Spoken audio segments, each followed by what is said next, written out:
Mítica, eterna, mágica. La belleza de París no se parece a la de ninguna otra ciudad. Hay un barrio en el que estos adjetivos cobran todo su sentido. Un barrio en el que late el corazón histórico de París. El Jardín de las Tullerías, la Plaza Vendôme, el Palacio Real y la Plaza de la Concordia son algunos de los mayores símbolos de Francia, conocidos y reconocidos en todo el mundo. Un lugar donde hallar lujo, gastronomía, historia y hermosos palacios.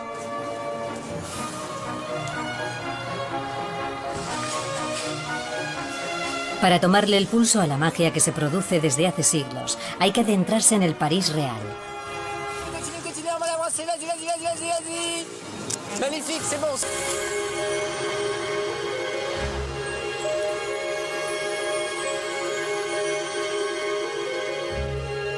Construida en la época de Luis XIV, la Plaza Vendôme, situada en el primer distrito de París, es una de las más lujosas del mundo.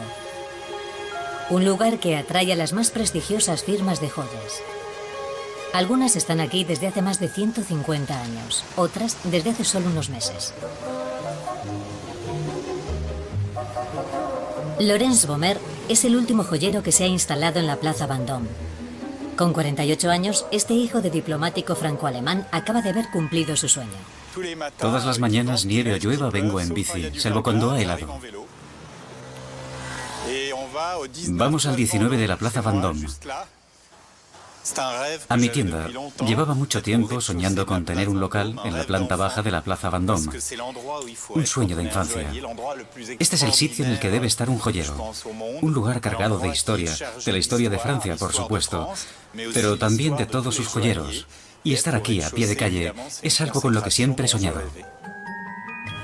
Laurence lo ha conseguido diseñando piezas de alta joyería para las personalidades más importantes del mundo.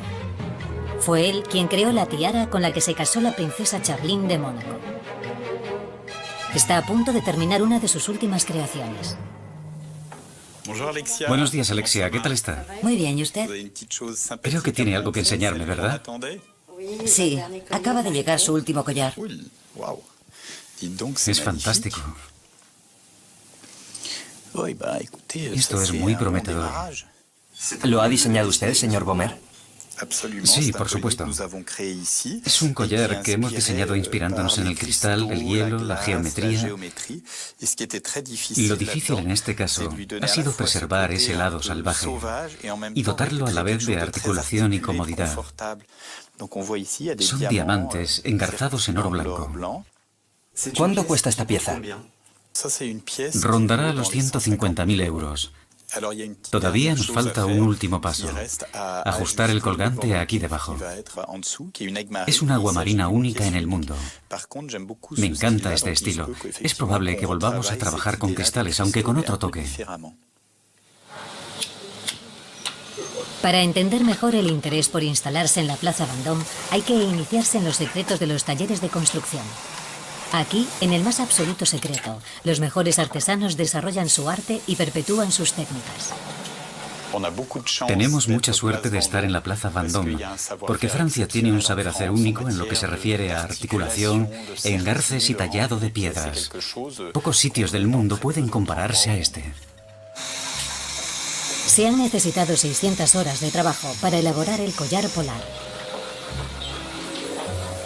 El agua marina de 199 quilates le dará el toque final a la pieza.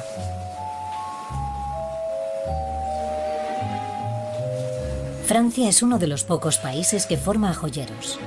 La concentración de talleres en el barrio contribuye a la fama mundial de la plaza. En su origen, la plaza no estaba pensada para albergar a joyeros. A finales del siglo XVII, Jules Antoine-Monsart, arquitecto de Versalles, tuvo la idea de construir una gran plaza dedicada a la gloria de Luis XIV. La plaza debía ser sede de la administración real, pero las obras nunca terminaron por falta de dinero. Los edificios en construcción se cedieron a las mayores fortunas de la época, con la condición de que se respetaran las fachadas. Son el único testigo que queda del proyecto real. Laurence Bomer vive en el chalet particular del conde de Effron. Os estoy llevando al patio interior del Hotel de Évreux para que apreciéis el conjunto histórico de este lugar, de la estructura. Aquí tenemos la antigua entrada de carrozas donde aparcaba el conde. Si miramos hacia el otro lado, podemos ver el aspecto que tenían los apartamentos privados durante el reinado de Luis XIV. Son excepcionales, porque son los únicos que han conservado la estructura intacta tal y como fue ideada y construida en el siglo XVIII. El patio interior es enorme e impresionante. Todo se ha llevado a cabo respetando aquella época. Laurence Bomer es un enamorado de la historia y siente pasión por el emblemático monumento de la plaza, la columna Vendôme. Tiene una colección única de este monumento levantado en 1810 y que no siempre ha estado en pie. Esta es muy interesante, ya que se tomó durante la Comuna. Aquí vemos la columna derribada y a los comuneros observándola en el suelo. ¿Esto de cuándo es? Fue tomada en 1871. Laurence Bomer tiene más de 100 daguerrotipos y fotografías en su colección que repasan la vida de la columna y del barrio. Descubrimos la estatua del emperador con uniforme de cabo que dominaba la columna durante la monarquía de Julio. O instantáneas más contemporáneas, como esta foto de Coco Chanel en el balcón de su apartamento en el Hotel Reich. ¿La columna ha sido siempre un icono de moda y lujo? La gente siempre se ha preocupado mucho por el aspecto de la columna Vendôme, porque representa el barrio que creció gracias a los locales de lujo que abrieron durante la construcción de la Ópera de París. Cuando abrió la Ópera de París, las mujeres querían ser chic, querían estar a la última, ser las más elegantes, y surgieron muchos negocios de lujo en la calle de la Paix en dirección a la columna Vendôme, empezando por Worth, Doucet y otros modistos que siguieron el movimiento. Esta es una foto muy interesante. Después de la Comuna, hubo que reconstruir la columna, y aquí vemos al constructor o al que fuera propietario de la empresa a la que se encargó volver a levantar la columna, con chistera, en medio de los obreros, supervisando el trabajo. Debía de ser un apasionado de la fotografía, ya que tengo otra instantánea tomada por otro fotógrafo en la que también aparece.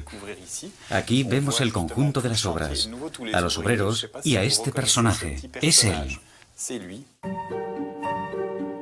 A aquel jefe de obra lo separan 140 años del arquitecto que actualmente se dispone a acometer las mayores obras de restauración jamás realizadas en la columna Vendôme.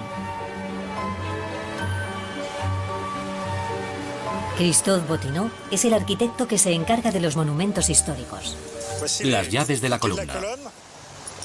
Unas llaves míticas. Va a volver a dar vida a los bajorrelieves de la columna levantada por orden de Napoleón para mayor gloria de la Gran Armée. Esta columna ha sufrido varias alteraciones a lo largo de los años, como se puede apreciar aquí, donde encontramos encostraduras negras por culpa de la contaminación atmosférica y de la oxidación de los elementos en bronce. Todos estos elementos negros dificultan la lectura de los elementos de la decoración, como la chaqueta de este oficial, con una parte negra y otra más clara, estas rebabas, el mortero. No se distinguen los diferentes elementos y no se entiende el conjunto de trofeos en el zócalo de la columna. La columna Vendôme fue construida con el bronce de los cañones arrebatados a los rusos y austriacos durante las campañas del emperador. El zócalo representa los restos mortales de los vencidos. Gracias a la restauración se podrá apreciar la pátina de bronce. Aquí podemos ver algunas pruebas que nos ayudan a visualizar el resultado final. Vuelve a aparecer el relieve, ya sea en la decoración de olivo de este lazo o en la empuñadura de esta espada, en el mortero. La gente podrá hacerse una idea de lo que representa el zócalo de la columna, que es extremadamente importante. ¿Cuánta gente puede entrar aquí? Nadie, está restringido.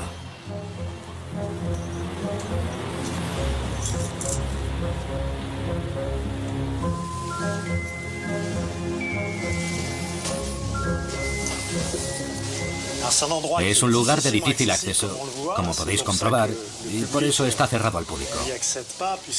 La escalera de caracol es muy estrecha y sirve únicamente para el mantenimiento de la columna desde el núcleo de piedra sobre el que se adhieren las placas de bronce. Llegamos a los 40 metros de altura y a medida que vamos subiendo veréis que aparecen puntos de luz. Son entradas de aire para ventilar la torre y corresponden a ventanas o puertas de elementos arquitectónicos representados en las escenas esculpidas en la superficie de la torre. Las placas de bronce que envuelven el núcleo de la columna ilustran la historia de la campaña de Alemania hasta la victoria final en Austerlitz. Si extendiéramos este fresco monumental, superaría los 300 metros de longitud.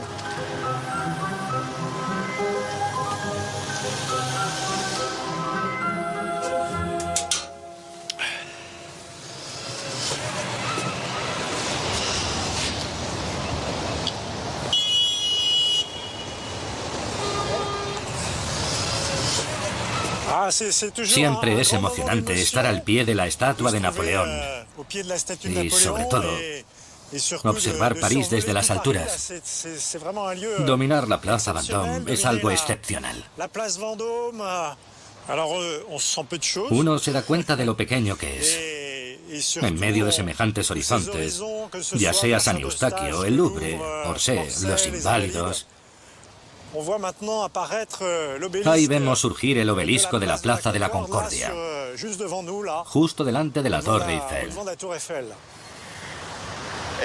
¿Ha servido alguna vez de torre de vigía? No, la columna jamás ha tenido vocación de torre de vigía. La función de la garita de la cima es alojar el final de la escalera y servir de zócalo para la estatua de Napoleón, que está encima, que es la tercera desde las obras originales. Uno se siente casi como un pájaro. Es como si sobrevoláramos la plaza. Aquí se ven cosas que casi nadie ha visto, como aquellas terrazas. Es un momento privilegiado. Privilegiado es quien puede permitirse vivir aquí. El alquiler de un local en la Plaza Vendôme ronda los 100.000 euros al mes. Tiendas de lujo, grandes hoteles, clientela internacional. El barrio tiene todos los ingredientes para que se disparen los precios del metro cuadrado. Y entre bastidores, dentro de estos edificios, uno se da cuenta de lo desmedido del asunto. Philippe Roussel dirige una agencia inmobiliaria especializada en bienes de lujo. Esta mañana visitamos con él una de las propiedades. Lo excepcional de este piso, como enseguida os daréis cuenta, son las dimensiones. Las estancias tienen una altura hasta el techo de casi 5 metros, lo que le confiere un encanto y una majestuosidad extraordinarios. Y a eso hay que añadirle los 230 metros cuadrados de superficie y su ubicación justo enfrente del Louvre. Cuesta algo más de 6,5 millones de euros. Son 230 metros cuadrados, así que hablamos de unos 30.000 euros el metro. 6,5 millones de euros, más 1 millón de reforma. Es el precio de vivir en esta zona tan apreciada de París y disfrutar de unas vistas espectaculares.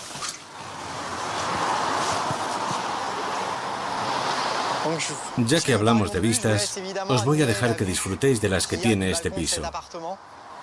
Desde el Sena, pasando por el Louvre, hasta las arcadas de las Tullerías a la derecha. Otro de los elementos extraordinarios de este piso es el balcón corrido, que nos permite disfrutar de unas vistas amplísimas. Por un lado está la Torre Eiffel, y por otro tenemos la iglesia de Saint-Germain-l'Auxerrois. Todo ello le confiere un encanto añadido a esta propiedad.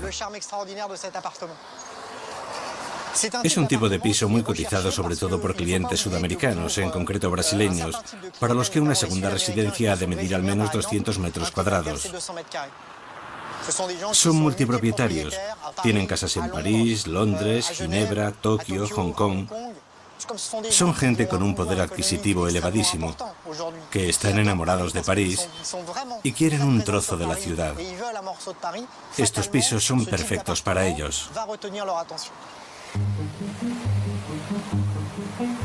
Un poco más lejos, en la calle de Rivoli, Philippe Roussel nos revela cuál es la zona más cara de París. A partir de aquí, desde la estatua de Juana de Arco hasta la Plaza de la Concordia, los escasos pisos que siguen a la venta, ya que el resto están ocupados por los grandes hoteles, se encuentran entre los más caros del primer distrito. Y los precios por metro cuadrado son bastante elevados, por su situación justo enfrente del jardín y su orientación sur, algo bastante inusual en París. Pero lo más excepcional es que en la calle de Rivoli nunca hay más de 3 pisos a la venta al año. Son enormes, de hasta 350 metros cuadrados, y pueden llegar a costar la friolera de 10, 12 y hasta 15 millones de euros. La calle de Rivoli se extiende a lo largo de 3 kilómetros y bordea las Tullerías y el Louvre. Aquí tenemos otro claro ejemplo de lujo francés, el Hotel Meurice. Fue inaugurado en 1835 y es el palace más antiguo de París. Ha alojado a miembros de la realeza europea. Aquí, nunca mejor dicho, el cliente es el rey. Qué buena pinta tiene lo que habéis preparado. ¿Queréis que os eche una mano? No se preocupe. Zumo de naranja, zumo de... Manzana. De acuerdo. ¿Cuántos niños son? Son 2 niños. En el primer piso se está ultimando una operación especial. Está supervisada por Anne Bock-Bogdieu, la encargada de actos del hotel. Estamos preparando la fiesta de cumpleaños sorpresa de uno de nuestros pequeños VIP. Contamos con un amplio surtido de pastelería. Pastelitos de chocolate y limón, tartaletas de fresas silvestres, tarta de chocolate, bombones, macarons, cookies, piruletas. Con nosotros está Pistacho, que echa mucho de menos a su amiguito, al que no ve desde su última estancia. Le hemos preparado su albornoz y sus zapatillas. Para poder disfrutar de la denominación Palace, un hotel ha de cumplir más de 200 requisitos específicos. Servicios de habitaciones. Pero para Anne, el más importante es saber estar a la altura de las exigencias de los clientes. En esta habitación se va a hospedar un cliente habitual que ha escogido el Meurice para pedir en matrimonio a su futura esposa. Y la hemos decorado con temática romántica. France está colocando los pétalos de rosa. Y vamos a encender unas velas para generar un ambiente cálido e íntimo. Estos pétalos de rosas rojas forman una frase muy romántica. I love you. Este es uno de los pequeños detalles que la casa ofrece en complicidad con los clientes. ¿Les dice dónde esconder el anillo o se ocupa usted de ello? No hemos recibido instrucciones al respecto. El futuro esposo no ha escogido esta habitación al azar. En ella se alojaba el mismísimo Dalí, que se hospedaba regularmente en el hotel. Varios detalles del mobiliario son testigos de su presencia.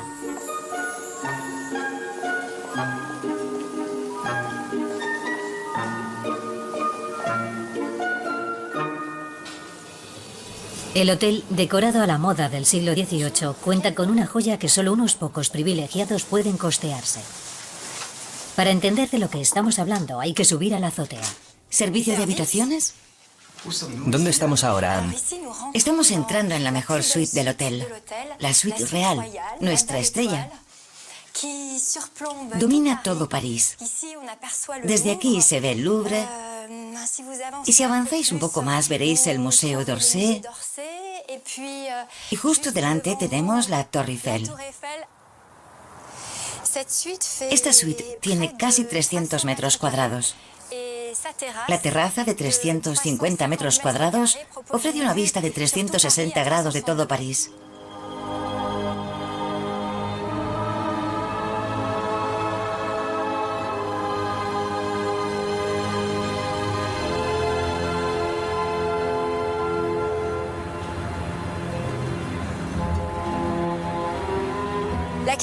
La clientela del Nodris viene en busca del corazón de París. Y eso es lo que descubrimos con toda esta panorámica de monumentos históricos. A nuestros pies tenemos el Jardín de las Tullerías y una perspectiva incomparable del Museo del Louvre. Y un poco más lejos, las dos agujas de Notre Dame. Una noche en la suite real cuesta entre 14.000 y 18.000 euros en función de la temporada. ¿Quién puede permitirse esta suite? No puedo daros los nombres de nuestros clientes. Es información confidencial. Pero sí que os diré que son enamorados de París, de este barrio, del primer distrito. París es una de las ciudades más románticas del mundo, de las más históricas, y eso es lo que encontramos aquí.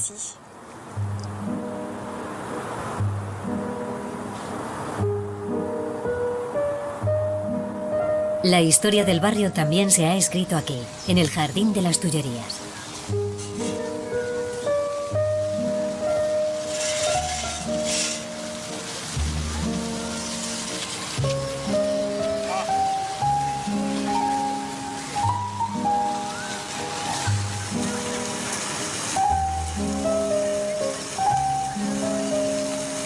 El Jardín de las Tullerías es uno de los jardines públicos más antiguos de todo París. Cada año, más de 12 millones de viandantes recorren estas calles. La perspectiva de los Campos Elíseos sigue siendo la misma que elaboró en sus planos Lenotre, el jardinero del rey, hace más de 3 siglos. ¿Qué tal? ¿Todo en orden? Sí, sin problema. Los puntitos son las plantas que saldrán el año que viene. ¿Os habéis topado con las raíces de la palmera? ¿No? ¿Todo ha ido bien? Pierre Bonneau es el jardinero jefe de las Tullerías. Se ocupa de la composición de los boscajes del primer jardín a la francesa anterior a Versalles. Aquí se puede adivinar la composición. Tendrá forma de teclas de piano, con colores claros sobre un fondo formado por sarcócocas. Huele muy bien. En un jardín como el de las Tullerías no podemos hacer lo que queramos. Hay que respetar estrictamente la composición del Lenotre. Paseo contra paseo y boscaje con apertura. Sin embargo, los boscajes originales de Lenotre desaparecieron hace mucho tiempo y los que vemos hoy en día son de 1990.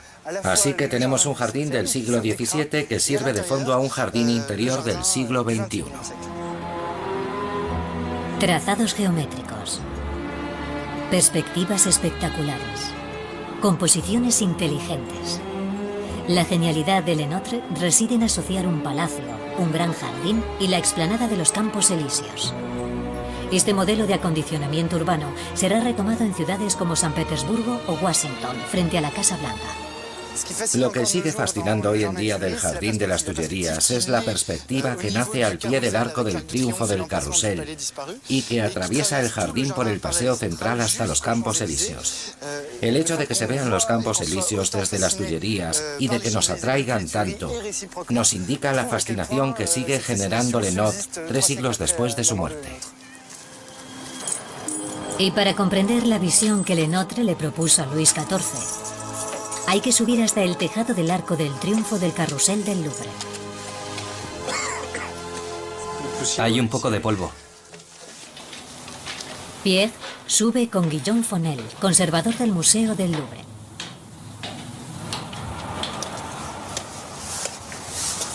Impresiona un poco.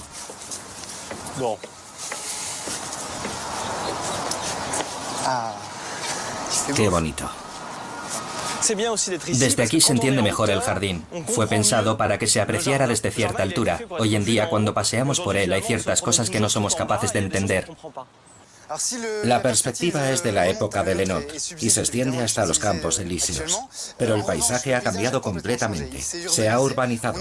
Esto antes era el límite de la ciudad. A la derecha, detrás de la calle de Rivoli, estaba el suburbio de Saint-Honoré y a la izquierda, al otro lado del Sena, estaba el campo. Desde las Tullerías se podían ver las praderas de la margen izquierda, algo que hoy en día, por supuesto, ha desaparecido. Cuando estoy aquí, siempre pienso en el desaparecido Palacio de las Tullerías. El jardín fue concebido en un principio como ornamento del palacio. Había terrazas en el primer piso, que pertenecían a los aposentos reales, desde las que se disfrutaba de una vista maravillosa sobre el jardín. Los parterres estaban mucho más historiados, tenían grabados elaborados con boj que decoraban el entorno y estaban pensados para ser admirados desde el primer piso del palacio. ¿Dónde estaba exactamente el Palacio de las Tullerías? Justo ahí delante. En su origen no tenía jardín, únicamente un patio que iba hasta aquel pabellón de la izquierda, el pabellón de Flor. Entre el pabellón de Flor y el pabellón de Marsan, al otro lado, había un edificio de la misma altura que medía 320 metros de largo. Eso era el Palacio de las Tullerías, y el jardín empezaba detrás de ese edificio. El palacio, construido durante el reinado de Catalina de Médici, se convierte en residencia real cuando Enrique IV se instala allí a finales del siglo XVI. En 1664, bajo el reinado de Luis XIV, André Lenot recompone el jardín. Las Tullerías se convierten entonces en un enclave elegante, pensado para el paseo y la conversación amena tanto del rey y su corte como de los habitantes de París. Nadie lo recuerda, pero el Palacio de las Tullerías fue el centro del poder hasta su destrucción en 1871. A partir de la Revolución Francesa, todos los gobiernos de Francia, los revolucionarios, la monarquía, el Primer Imperio, el Segundo Imperio, residieron en las Tullerías. Ahora la sede del Ejecutivo es el Palacio del Elíseo, pero resulta minúsculo comparado con la enormidad del Palacio de las Tullerías, que desapareció. Lo quemaron en 1871 por ser justamente el símbolo del poder. ¿Qué queda hoy en día del palacio? Pues quedan muchos vestigios. Hay elementos de la decoración interior que fueron descartados en las sucesivas reformas a las que lo sometieron sus ocupantes, por lo que conservamos cosas de antes del incendio de 1871. Y también se han rescatado algunos elementos arquitectónicos. Se han vuelto a erigir algunos arcos en el jardín. Hay elementos en el Louvre y hay piedras en muchas partes de Francia e incluso en otros países. Encontramos elementos en Berlín e incluso en América Latina. Esto se debe a que cuando se encargó la demolición a un constructor, este rentabilizó la operación vendiendo piedras que tienen un valor histórico y arquitectónico impresionante, y todo el mundo quería un trocito de las Tullerías.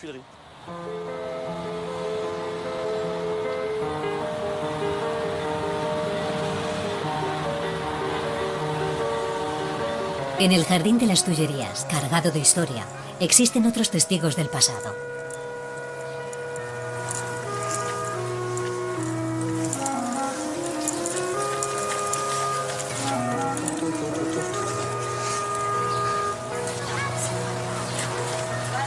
Un café solo, por favor.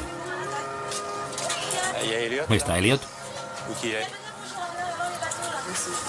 Hola, Elliot.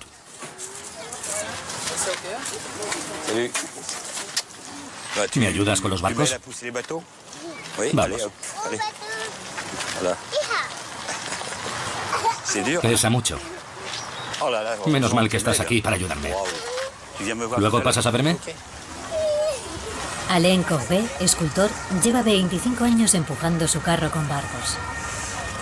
Este enamorado del jardín de las Tullerías perpetúa una tradición que se remonta a principios del siglo XIX. Ya no cumplo los 60, ¿eh?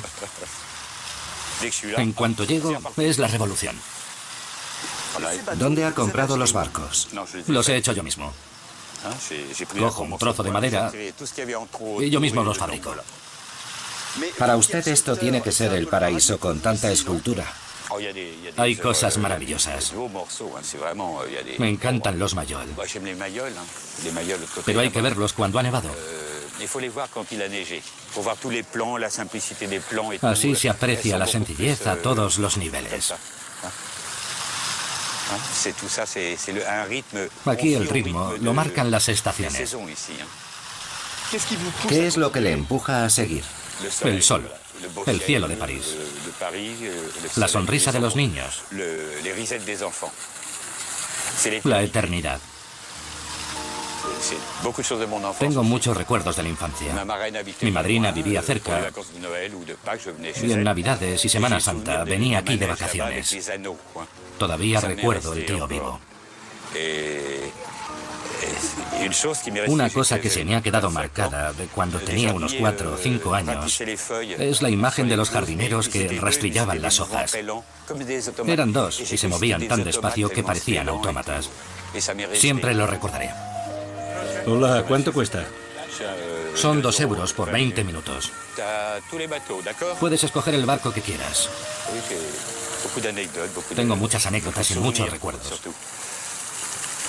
Una niña estuvo jugando durante 1 hora. Al rato, volvió para ver si seguía habiendo olas debajo del barco. Poesía en estado puro. Lo recordaré toda la vida. Me acuerdo también de un chaval superdotado que me dijo que lo que yo hacía era vender aire.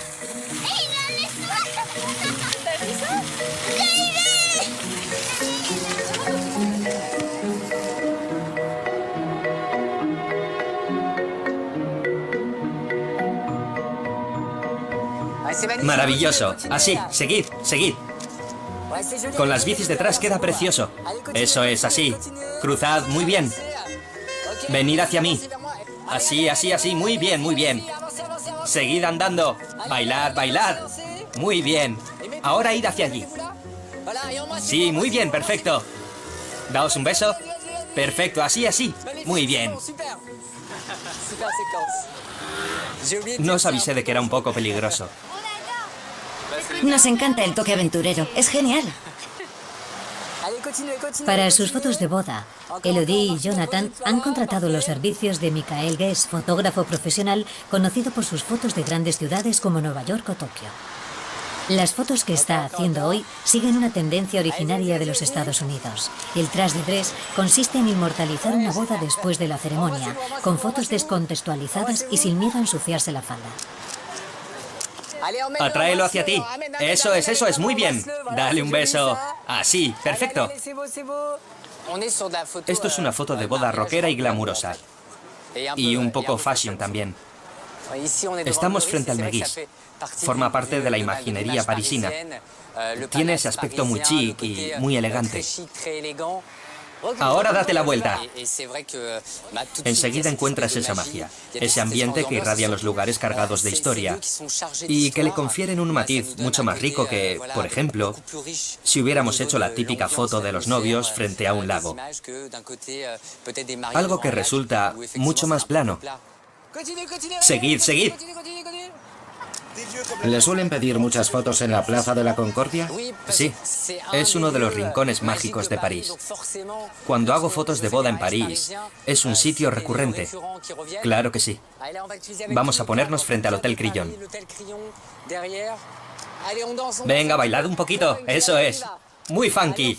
Perfecto. Miraos, miraos. Sonreíd. Así, así. Muy bien. Perfecto, perfecto. A ver, ahora. Ponte así un poquito. Así. Estupendo. Muy bien. Están muy guapos y el sitio es genial, con la fuente y todo. Aunque tendrían que intentar no mancharse. Bueno, eso también. Somos de Bélgica, de la región de Mons. En Bruselas hay alguna cosa, pero no tiene nada que ver con esto. ¿Por qué estáis en la Plaza de la Concordia? Pues porque París es la ciudad de la luz, la ciudad de los enamorados. Mítica, eterna, mágica. Cuando cae la noche en la Plaza de la Concordia, bajo la mirada del obelisco, el monumento más antiguo de París, la ciudad de la luz brilla con todo su esplendor.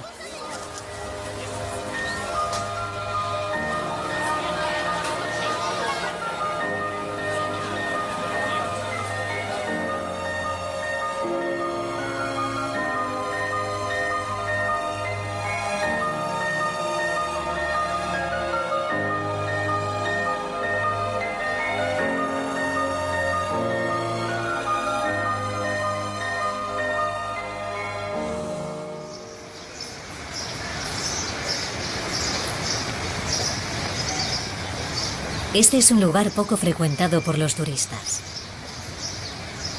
Un remanso de paz al abrigo del tráfico, donde conviven paseantes, familias y deportistas. Resulta complicado imaginar que este lugar cerrado fuera durante años el lugar más animado y concurrido de Francia. Jean-Louis Debré vive en el barrio.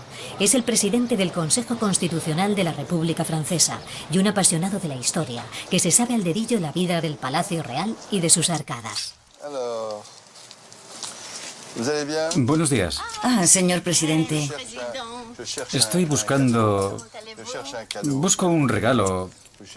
Estoy buscando un regalo para una persona que fuma en pipa. ¿Qué me aconseja? ¿Es coleccionista o...? No necesariamente. Le gustan las pipas antiguas. ¿Del siglo XVIII o XIX? Sí, del 19.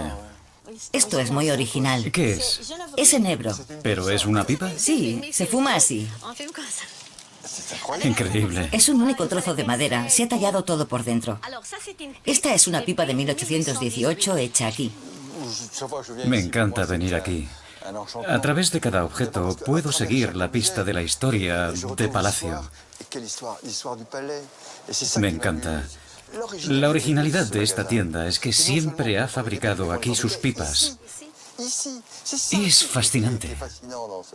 Aquí había un taller. Increíble. ¿Desde cuándo está abierta esta tienda? Desde hace casi 200 años. Yo llevo aquí 15. Claro, mujer, no van a ser 200. Pues no me importaría vivir tanto. ¿Eso qué es? Mire, un tren. ¿Con esto se puede fumar? Claro, fíjese. La tienda de pipas de Raquel es una de las más antiguas de la capital. Aquí uno puede encontrar todo tipo de pipas, hasta artículos de colección que alquila para el cine. Algunas son testigo de una época no tan lejana, en la que el palacio era un lugar de divertimento. Son piernas de mujer. Ah, sí. Esto empieza a parecerse a un sex shop. Los escultores eran libres de hacer lo que quisieran con las pipas. Aquí ponemos el tabaco. Una orgía para los sentidos. Os voy a enseñar una cosa. No sé si se ve, pero ahí pone Besnier, peluquero. Peluquería, permanentes. Son oficios muy ligados al ocio de la vida de palacio. ¿Cuántos locales había en esta zona? Pues todo alrededor. Mirad esto. Se vendían peluquines y se peinaban postizos. En este lugar hacían falta bares. La gente tenía que beber. Aquí tenemos el Café Corazza, fundado en 1787. Si prestáis atención, se oye una vocecita con acento corso. Es Bonaparte. Si seguimos, nos topamos con las galerías Montpensier y después con vendedores de corsés y otras prendas femeninas. La familia Guilbon vive aquí desde hace 3 generaciones. Su piso está situado sobre un lugar de pasado turbio. Encima del Café Corazza había... Según lo que he leído en obras especializadas, encima estaba el Pellizcaculos. ¿Y qué era el Pellizcaculos? Pues era un local de alterne. No sé si era muy popular, pero seguro que era bastante alegre. Era un lugar de libertinaje. ¿Pero qué ocurría en ese sitio? Pues por el nombre yo diría que... Se lo puede imaginar. No creo que allí estuvieran las prostitutas. Más bien creo que captaban a los clientes en la entreplanta. El mismo Bonaparte cuenta que sus primeras aventuras con el sexo opuesto las tuvo aquí, en esta galería.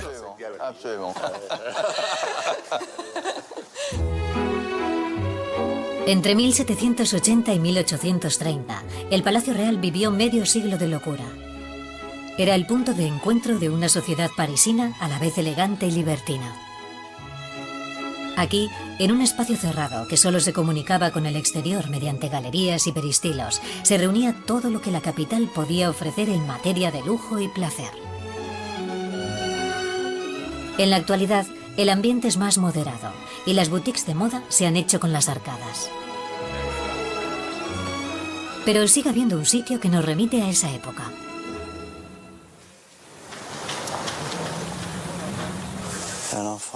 Hay que preparar la cocina para el servicio. Bastará con darle la vuelta a esta mesa. Christian David es el primer maître del Grand Bifug desde hace 22 años.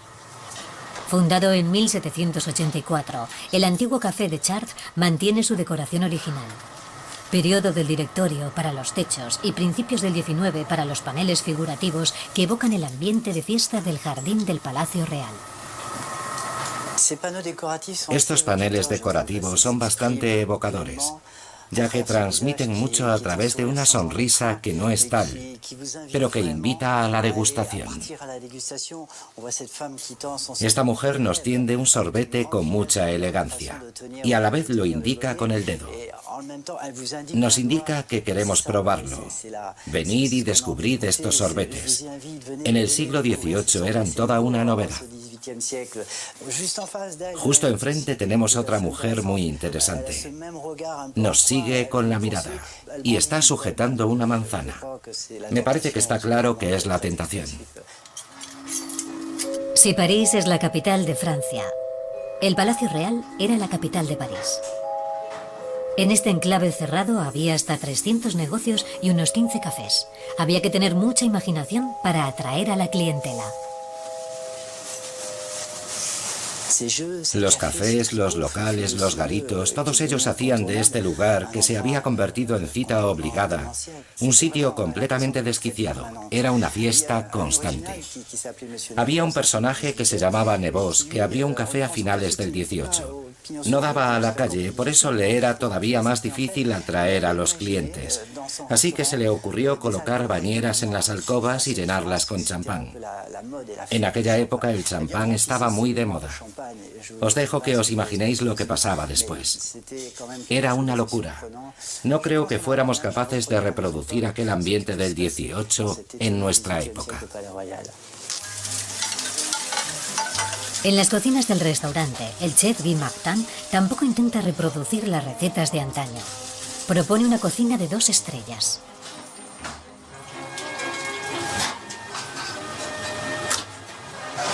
Ah, las trufas. Maravilloso. Chef, ¿qué va a preparar con estos ingredientes? Vamos a asar los bogavantes con aceite de cilantro. Esta trufa tan extraordinaria la vamos a filetear en láminas un poco gruesas sobre una ensalada de patatas con vinagreta de trufas.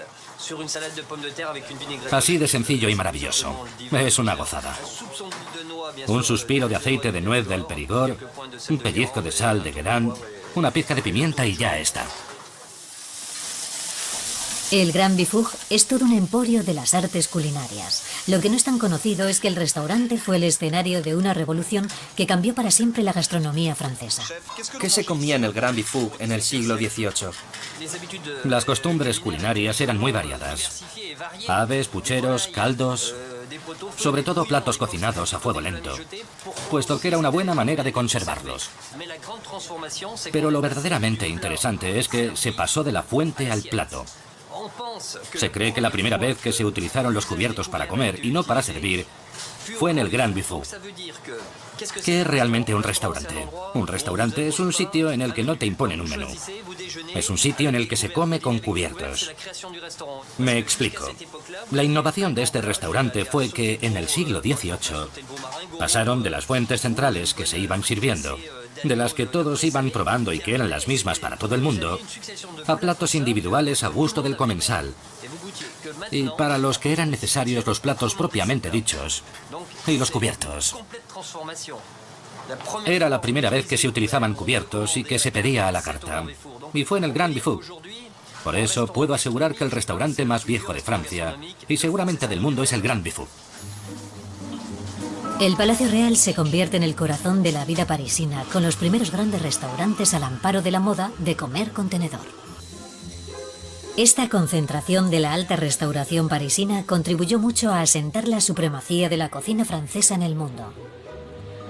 Mientras que los primeros clientes se sientan a la mesa, Jean-Louis Debré sigue enfrascado en sus papeles. Instalado en el ala Montpensier del Palacio Real, el presidente del Consejo Constitucional de la República Francesa nos recibe en su despacho. Un despacho ubicado en lo que antaño fue un dormitorio. Este era el tocador de María Clotilde de Saboya. Esta parte antes era redonda y era donde estaba la bañera. Aquí era donde se vestía. ¿Y para qué sirve ahora? Es la sala de deliberaciones. Después de las audiencias públicas, venimos aquí a deliberar. Y cada vez que entro en esta habitación pienso en María Clotilde de Saboya. Tiene unas vistas maravillosas. Se ven los jardines del Palacio Real. Esperad, si me lo permitís, os voy a llevar a un lugar aún más extraordinario. Desde aquí se ven los jardines, pero desde el sitio al que os llevo, los vais a dominar. Venid.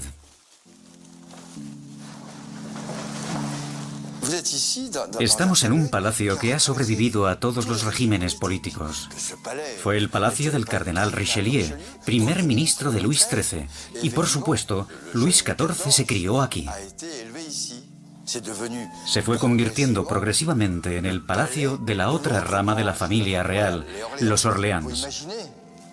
Como siempre les digo a los niños que vienen a visitarlo, aquí era donde los reyes se comían los cereales y se bebían las Coca-Colas. Hay que imaginarse a los reyes y a los príncipes en este comedorcito que da a los jardines. Este es un salón magnífico, uno de los más bonitos de palacio. El Salón Rojo. Aquí ha estado la monarquía legitimista, la monarquía realista, el primer imperio, el segundo, la república. Es maravilloso. Estamos en el corazón de Francia. Venid por aquí, vamos a subir. El ascensor es de época, por supuesto.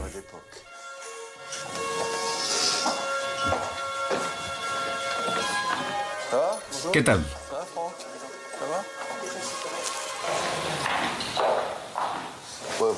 Además, vamos a tener una luz maravillosa. Este es un lugar nuevo. No existía antes. Tened cuidado. Es un poco peligroso. Desde aquí se ve todo el Palacio Real. Desde aquí se ve la historia. Ahí enfrente vivía Colette. Desde aquel balcón gritaba a los chavales que tiraban petardos desde el arenal de abajo. Al lado están Cocteau y Jean Marais. Ahí Malraux y Luis de Vilmorin. Sacha Guitry paseando, Giraudoux. Aquí fue donde empezó la Revolución Francesa. Silencio. ¿Oís eso? Se acerca un hombre. Viste de azul. Lleva un tricornio con una escarapela. Se sube a una silla. Saca 2 pistolas de los bolsillos. ¿Quién será? No se sabe. La gente se arremolina a su alrededor. De repente se pone a gritar: ciudadanos, ciudadanas, el despido de Necker, el ministro de Finanzas, es el toque arrebato contra el pueblo. Acaban de informarme de que han salido regimientos del campo de Marte para venir a degollaros. Hay que levantarse. Es el 12 de julio de 1789. Son las 6 de la tarde. Es Camille Desmoulins. Aquí late el corazón político, el corazón de la revolución. Es el símbolo de Francia. Este lugar sin parangón toma su fuerza del pasado y se proyecta hacia el futuro.